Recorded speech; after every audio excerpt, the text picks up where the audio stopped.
For the uninitiated, fasting is traditionally the practice of not eating for a given amount of time. But today, we include fasting to mean giving up anything that we believe keeps us from having a deeper relationship with God. With the question, what are you hungry for, on our minds, let's investigate a few different scriptures, each lifting up ways in which we can get fasting very, very wrong, but together they give us a clearer picture of what the true purpose of fasting really is. And so we're going to start this morning with Jesus' teaching found in Matthew chapter 6. If you have a Bible and you'd like to open it up there, you can. Matthew chapter 6. In this chapter, Jesus has a theme that he develops throughout it. And he states it in verse 1. We'll read it together. Beware of practicing your piety before others in order to be seen by them, for then you have no reward from your Father in heaven. Basically, Jesus is telling us, be careful about practicing your faith publicly because you may be doing it just to gain attention or fame for yourself. And God doesn't really appreciate that.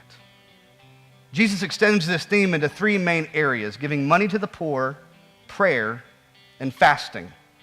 And so when we get into his teaching on fasting in verse 16, we shouldn't be surprised by what he says. He says this, "And when you fast, don't put on a sad face like the hypocrites. They distort their faces so people will know that they're fasting.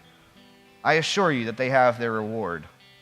When you fast, brush your hair and wash your face. Then you won't look like you're fasting to people, but only to your Father who is present in that secret place. Your Father who sees in secret will reward you." This presents us with the first critical aspect of fasting. In Jesus' mind, there is something inherently private about the act of fasting. This isn't a spiritual practice that's meant to be shared outwardly in this way, where you let everybody in on the secret that you're fasting. We're really not supposed to tell anybody at all. And why is that, I wonder? Why are we supposed to keep it a secret? Jesus seems to really be harping on these hypocrites, right? That's the word he uses, these hypocrites. He mentions them in each of his triplets in this teaching in chapter 6. And each time he mentions them, the hypocrites are committing the same sin. They practice their faith to get attention from other people. Let's be honest, we all know people like this, right? We've all been people like this, right?